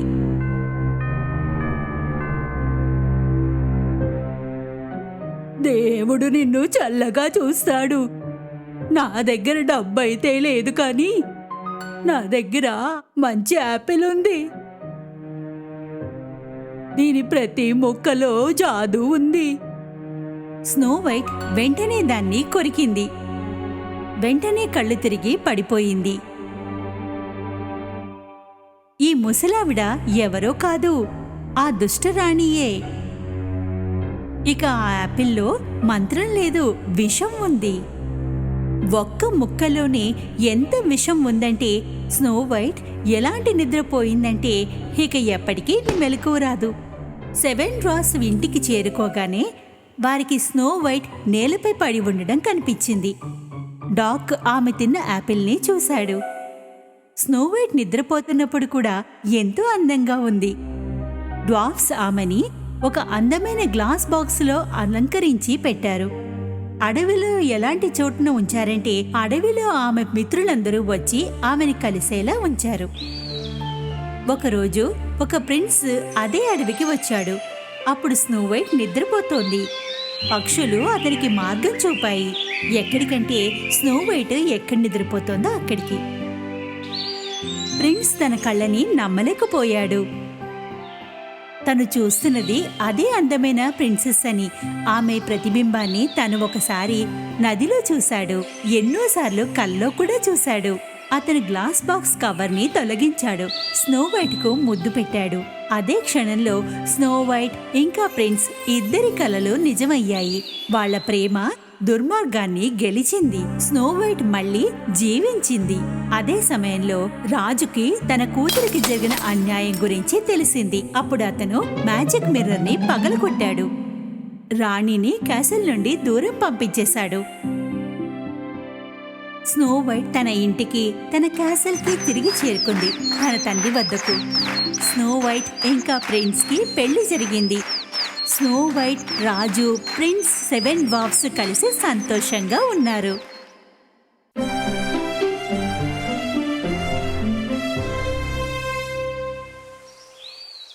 ఒకానొక కాలంలో గొప్ప ధనవంతుడుండేవాడు. అతనికి 3 కూతుళ్ళు. వాళ్ళల్లో 2 పేరాసగల స్వార్థపరులు. అయితే అతని 3వ కూతురు మనసు ప్రేమతో నిండి ఉంటుంది. ఓ రోజు తండ్రికి ఒక విషయం తెలిసింది. అతని కొన్ని ఓడలు తుఫాను వల్ల సముద్రంలో మునిగిపోయాయి. అతను పూర్తిగా నష్టపోయాడు. ప్రస్తుతం ఉంటున్న ఇల్లు తప్ప. పేరాసగల 2 అమ్మాయిలు ఈ విషయం విని కంగారు పడ్డారు. ఆ రోజంతా కూర్చుని నోటికి వచ్చినట్టుగా మాట్లాడసాగారు. ఇంట్లో పనంతా బ్యూటీనే చేస్తోంది. కొద్ది సమయం తర్వాత తండ్రికి తెలిసింది, ఒక నావ సముద్ర తీరానికి చేరింది అని. అక్కడికి వెళ్లేందుకు సిద్ధమయ్యాడు. వెళ్లే ముందు తన కూతుళ్ళని అడిగాడు. మీ ముగ్గురి కోసం ఏం తీసుకురావాలి నేను? డ్రెస్, షూస్, నెక్లెస్ ఇంకా బ్రేస్లెట్. మరి నీవు బ్యూటీ, ఏదో ఒకటి అడుగు. ఒక్క గులాబీ పువ్వు చాలు నాన్నా. తండ్రి ఒక సుదీర్ఘ ప్రయాణం సాగించి ఆ ఓడని చేరుకున్నాడు. అందులో సామాన్ లేదు. ఆ ఓడ కూడా ఎందుకు పనికిరాదు. ఉదాసీనంగా అలసిపోయి ఇంటికి బయలుదేరాడు. చీకటి పడుతుండగా ఒక అడవిని చేరుకున్నాడు. నిశాచరంగా ఉంది. పైగా చలి, మంచు కూడా కురుస్తోంది. ఎన్నో గంటలు ప్రయాణించాడు మంచులో.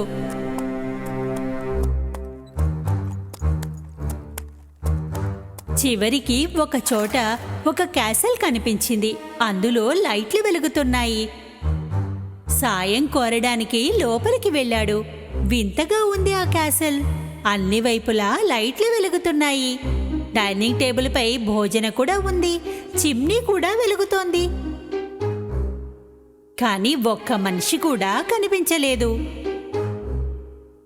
అతను పిలిచాడు, కానీ జవాబు మాత్రం లేదు. ఎంతసేపు ఆగగలడు? ఆకలి వేసింది. అతను భోజనం తిన్నాడు. ఒక అందమైన మంచంపై నిద్రపోయాడు.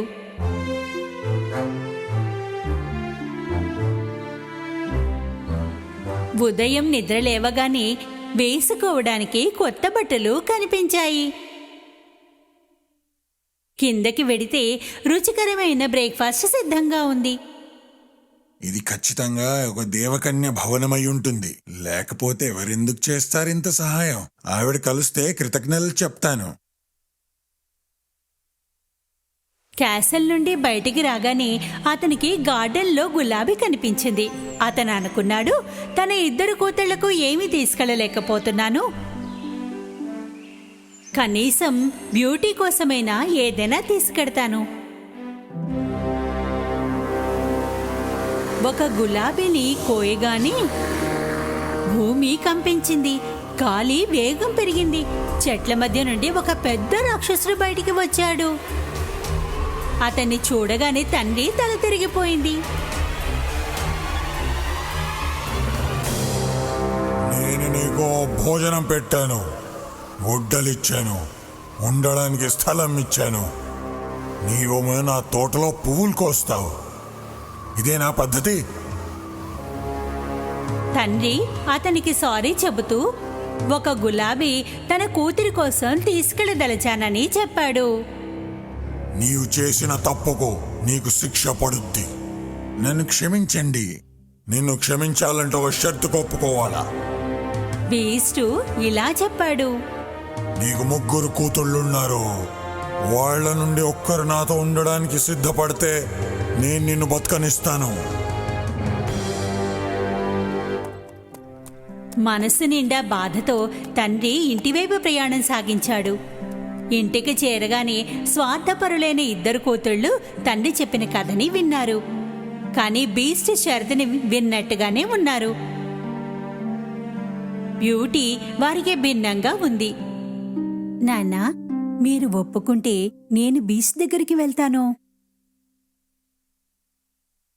స్వార్థపరులైన ఇద్దరక్కలు సంతోషించారు. ఎందుకంటే వాళ్ళకి అనిపించింది తప్పందా బ్యూటీదే అని. ఉదాసీనంగా తప్పక తండ్రి బ్యూటీని తీసుకుని క్యాసల్కు బయలుదేరాడు.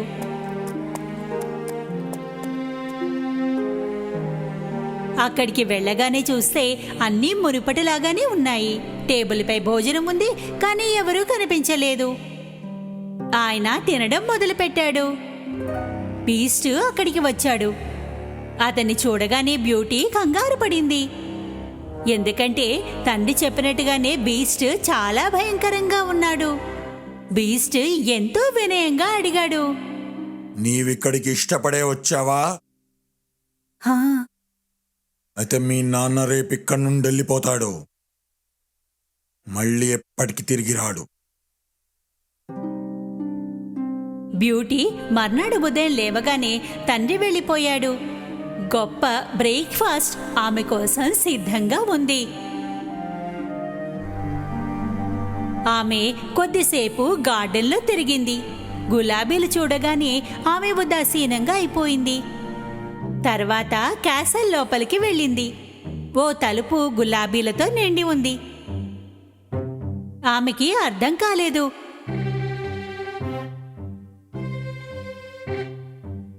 లోపలికి వెళ్ళింది. ఎంతో అందంగా ఆ గది అలంకరించబడి ఉంది. అందులో పుస్తకాలు, పూలు, మ్యూజికల్ ఇన్స్ట్రుమెంట్స్ ఉన్నాయి. ఆమెకు అనిపించింది ఆ గది ఇంత అందంగా అలంకరించిన వ్యక్తి ఎవరిని గాయపరచడు అని. అప్పుడు ఆమె ఒక పుస్తకాన్ని తెరిచింది. దానిలో గోల్డెన్ లెటర్స్లో రాసి ఉంది, మేడం, ఏదైనా కోరుకోండి, చేస్తాను. ఇప్పుడు నాన్నని చూస్తే ఎంత బావుండో. అలా బ్యూటీ అనగానే ఒక అద్దంలో ఆమెకి తండ్రి కనిపించాడు. బ్యూటీ ఎంతో ఆనందించింది. ఆమె తండ్రి ఆమెకి ఎదురుగా ఉన్నాడు. ఆ రాత్రి డిన్నర్ చేస్తుండగా బీస్ట్ కూడా వచ్చాడు. బ్యూటీ, నేను నిన్ను చూడొచ్చా? ఈ క్యాసెల్ మీ సొంతం. నన్నెందుకు అడుగుతున్నారు? లేదు, ఇదంతా నీదే. నీవనుకుంటే వెంటనే నేనే వెళ్ళిపోతాను ఇక్కడి నుండి.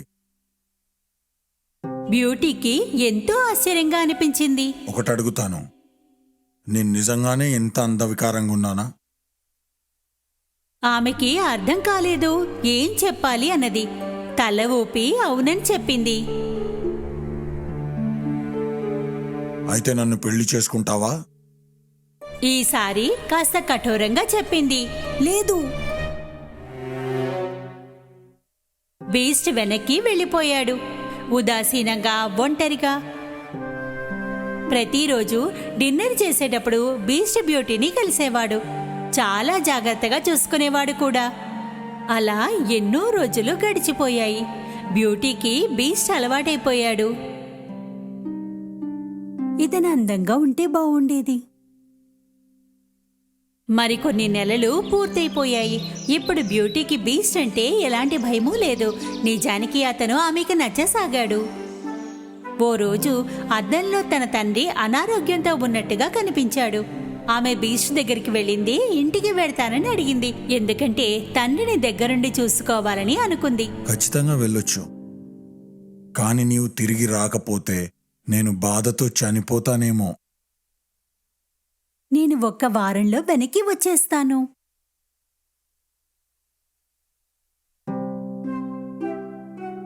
బీస్ట్ బ్యూటీకి ఒక ఉంగరాన్నిచ్చాడు. దాన్ని ఆమె నిద్రపోతుండగా తీసేస్తే తిన్నగా క్యాసెల్ లోపలికి వస్తుంది అని. మర్నాడు ఉదయం ఆమె తండ్రి ఇంట్లో ఉంది. తన పాత మంచంపై నుండి లేచింది. తండ్రిని చూసి చాలా సంతోషించింది. తండ్రి సగం అనారోగ్యం బ్యూటీని చూడగానే తగ్గింది. మధ్యాహ్నం కాగానే బ్యూటీ పెళ్ళైన అక్కలు తండ్రిని కలవడానికి వచ్చారు. ఇంట్లో బ్యూటీని చూసి చాలా కోపం వచ్చింది. ఆమెని కొత్త సమస్యల్లో పడేయాలని చూశారు. ఆమెని ఇక్కడ మరో వారం ఉండేలా చేద్దామనుకున్నారు. బీస్ట్కు కోపం వస్తే ఆమెను చంపేస్తాడు. ఇద్దరు అక్కలు బ్యూటీ దగ్గరికి వెళ్ళి ఏడవసాగారు. వేరువేరుగా ఉండాలని లేదని చెప్పారు. బ్యూటీ అనుకుంది ఇంకో వారం అక్కడే ఉండాలి అని. కొద్ది రోజుల్లోనే బ్యూటీకి బీస్ట్ గుర్తుకు రాసాగాడు. ఓ రోజు కలలో బీస్ట్ తన గార్డెన్లో పడి ఉండటాన్ని చూసింది. ఆమె కంగారు పడుతూ లేచింది. నేను ఎంత స్వార్థపరురాలిని! ఆమె అదే సమయంలో ఉంగరాన్ని తీసేసింది. ఇక ఆ మర్నాడు బీస్ట్ క్యాసెల్లో లేచింది. రోజంతా బీస్ట్ గురించి ఎదురు చూసింది. కానీ అతని గురించి ఏమీ తెలియలేదు. ఎన్నో గంటలు ఎదురు చూసింది, కానీ బీస్ట్ నుండి ఏ కబరు లేదు. ఉన్నట్టుండి ఆమె గార్డెన్కు వెళ్ళింది. బీస్ట్ అక్కడ పడి ఉన్నాడు, అచ్చు కలలో చూసినట్టుగానే. బ్యూటీ పరిగెత్తి అతని దగ్గరికి వెళ్ళింది.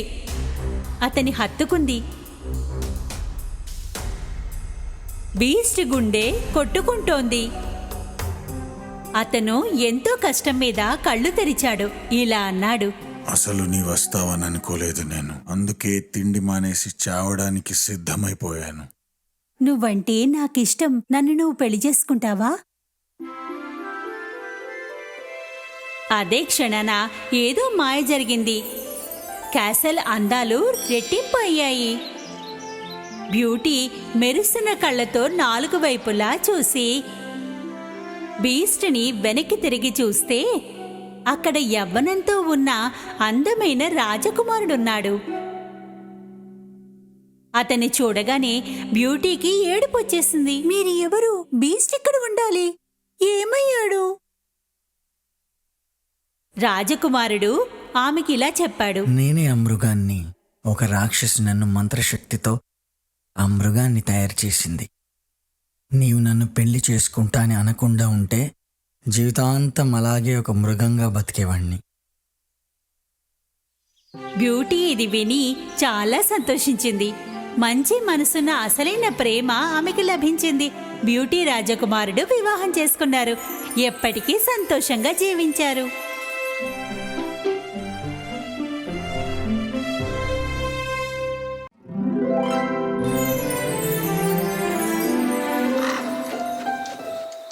ఎన్నో ఏళ్ల క్రితం ఒక కింగ్డమ్ ఉండేది. సంతోషాలతో నిండి ఉన్న కింగ్డమ్ అది. ఈ కింగ్డమ్ రాజు రాణులకు ఒక్కటే కోరిక, వారికి ఒక బిడ్డ కావాలని. కింగ్ అండ్ క్వీన్ ఎంతో దయగలవారు. అందుకే వారికి పూర్తి నమ్మకం దేవుడు వారి కోరికని తప్పక తీరుస్తాడని. కొద్ది కాలంలోనే వారి కోరిక పూర్తయింది. వారి జీవితంలో ఒక అందమైన కూతురు వచ్చింది. పిల్ల ముఖంలో సూర్యుని వెలుగు వంటి మెరుపు ఉంది. అందువల్ల వాళ్ళు ఆమెకి పేరు పెట్టారు ప్రిన్సెస్ అరోరా, అంటే మెరుపు. తమ సంతోషం అందరితో పంచుకోవడానికి వాళ్ళు ఒక పార్టీ ఇచ్చారు. పార్టీకి అందరినీ పిలిచారు. దట్టమైన అడవుల్లో ఉండే పరీలని కూడా. కింగ్ అండ్ క్వీన్తో ఒక పొరపాటు జరిగింది. ఒక పరిని పిలవడం వాళ్ళు మర్చిపోయారు. మొత్తం కింగ్డమ్ నుండి అందరూ వచ్చారు. చుట్టుపక్కల ఉన్న కింగ్స్ అండ్ క్వీన్స్ కూడా ప్రిన్సెస్ అరోరాకు గిఫ్ట్ ఇవ్వడానికి వచ్చారు. ఆ తర్వాతి వంతు వచ్చింది ఆ 12 మంది పరీలకు. వాళ్ళు అరోరాకు ఎంతో ఎక్స్క్లూజివ్ గిఫ్ట్స్ ఇచ్చారు. తమ మ్యాజిక్ వాండ్తో ఆమె ప్రతి కోరిక తీరేలా వరం ఇచ్చారు. చివరికి 3 పరీలు మాత్రమే మిగిలారు. ప్రపంచంలో అన్ని సంతోషాలతో నీ జీవితం నిండి ఉండాలి. నువ్వెప్పుడూ సంతోషంగా ఉంటావు. బాధ అన్నది నీ చుట్టుపక్కలకు రాదు.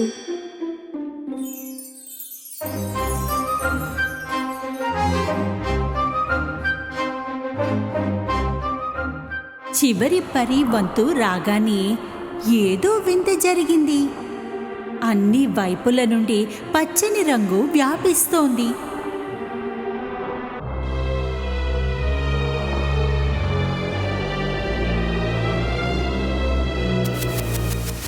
ఆ పొగ నుండి వచ్చింది ఒక నల్లని పరి.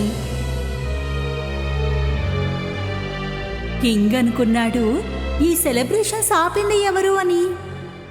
3 పరీలు చెప్పారు ఈమె కఠినమైన మనసున్న నల్లని పరి అని. మహారాజా, మీ సంతోషాలను పంచుకోవడానికి అందరినీ పిలిచారు. ఈ కింగ్డమ్ లో ప్రతి ఒక్కరిని, బయట నుండి మిత్రుల్ని కూడా పిలిచారు. పరీలని పిలిచారు, కానీ నన్నెందుకు పిలవలేదు? కింగ్ నల్లని పరిని క్షమించమని అడిగాడు. మహారాజా, ఇప్పుడు నేను వచ్చాను కదా, బిడ్డకు బహుమతినివ్వకుండా ఎలా వెళ్తాను?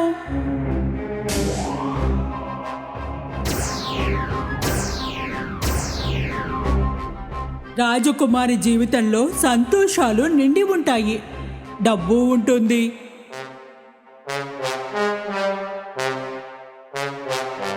కానీ ఆమె 16వ పుట్టినరోజు నాడు సూర్యాస్తమయం అయ్యేలోగా ఒక సూది గుచ్చుకుంటుంది. దాంతో ఆమె మరణిస్తుంది. ఈ దుష్టుణ్ణి పట్టుకోండి.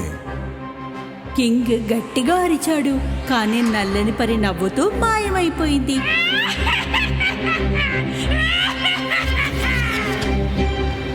ఇంకా చివరి పరి తన గిఫ్ట్ని ఇవ్వలేదు. ఆమె నల్లని పరి అంత శక్తివంతురాలు కాదు గాని తన బ్లెస్సింగ్స్తో నల్లని పరి శాపాన్ని తగ్గించగలదు. నేను నల్లని పరి శాపాన్ని తొలగించలేను, కానీ దాని ప్రభావాన్ని తగ్గించగలను. రాజకుమారి మరణించదు, కానీ సూది గుచ్చుకోగానే ఆమె గాఢ నిద్రలోకి జారుకుంటుంది. ఎప్పటి వరకు నిద్రపోతుందంటే తనను ప్రేమించేవారు నుదుటిపైన ముద్దు పెట్టుకునే వరకు. రాజు ఈ శాపం నుండి తప్పించుకోవడానికి ఒక ఆజ్ఞ చేశాడు. సూది లేదా అలాంటి పదునైనవి ఏవైనా నాశనం చేయమని.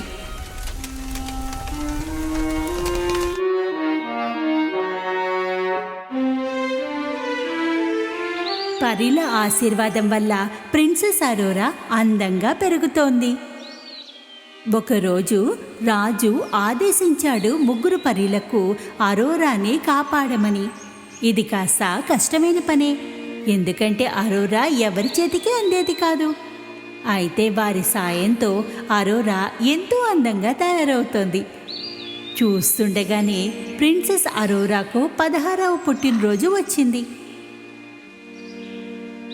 సూర్యాస్తమయం అయ్యేలోగా పరి ఇచ్చిన శాపం నిజం కానుంది. రాజు రాణి అన్నీ చేశారు దాంతో అలా జరగకూడదు అని. కానీ వారి చేతిలో అన్నీ ఎక్కడున్నాయి?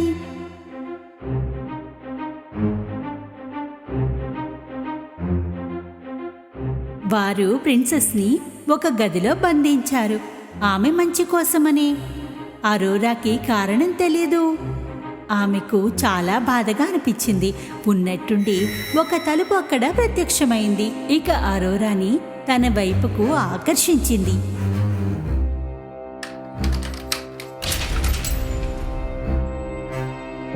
తలుపు తెరుచుకుంది. ఆ మార్గం గుండా లోపలికి నడిచింది. ఆమెకి కనిపించింది ఒక స్త్రీ కుట్టు పని చేస్తూ ఉంది. అంతే వేగంలో అరోరా ఆ సూది వైపు తన చేతిని చాచింది. సూర్యాస్తమయం కాగానే నల్లని పరి ఇచ్చిన శాపం నిజమైంది. ఇక అరోరా చెయ్యి సూది మీద పడింది. అక్కడికక్కడే స్పృహ తప్పి పడిపోయింది. గాఢ నిద్రలోకి.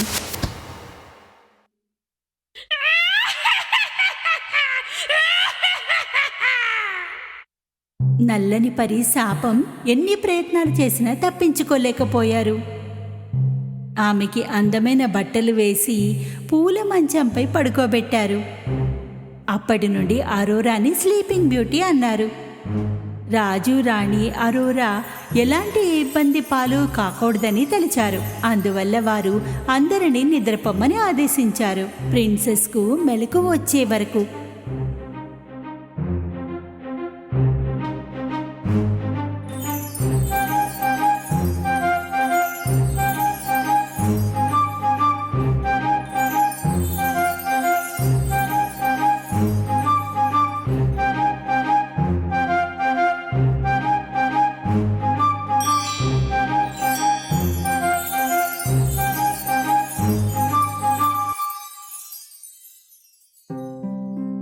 వంద ఏళ్లు గడిచిపోయాయి. ఒకరోజు ఒక హ్యాండ్సమ్ ప్రిన్స్ అక్కడి నుండి వెడుతున్నాడు. అప్పుడు అతనికి ఆ మహలు కనిపించింది. దాని ఎదురుగా ఎన్నో చెట్లు, ఎన్నో మొక్కలు పెరిగిపోయాయి.